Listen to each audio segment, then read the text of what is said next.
Hello' guys, বলক আজি বনাওঁ মাটি দাইলৰ সৈতে শামুক। তো শামুকখিনি এনেকৈ ভিতৰে এটা ছাল আছে, এই ছালটো এৰাই ল'ব লাগিব আৰু পিছৰ সেই বস্তুখিনি কাটি কিনে ভালকৈ নিমখ দি পূৰা খচি 10বাৰমান ধুব লাগিব।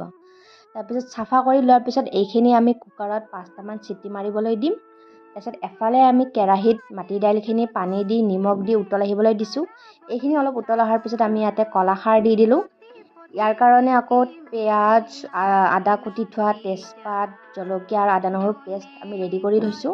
তাৰপিছত সিজোৱা শামুকখিনি আমি দালিত দি কিনে কুটি থোৱা আদাখিনি দি আমি পানী দি ভালকৈ উতল আহিবলৈ দিম অলপ সময়। চম্ভাৰ কাৰণে আমি তেল ল'লোঁ। তেলত পিঁয়াজ দিলোঁ, তেজপাত দিলোঁ, আদা নহৰু দিলোঁ, জলকীয়া দিলোঁ আৰু চম্ভাৰখিনি ৰেডি কৰি আমি দালিত ঢালি দিলোঁ। তাৰপিছত ভালকৈ লৰাই চৰাই আমি পানী অকণ দি উতল অহাৰ পিছত আমাৰ ৰেডি হৈ গ'ল মাটি দাইলৰ সৈতে শামুক, আৰু খাবলৈ খুবেই টেষ্টি হৈছে। আপোনালোকেও ট্ৰাই কৰিব আৰু ভাল লাগিলে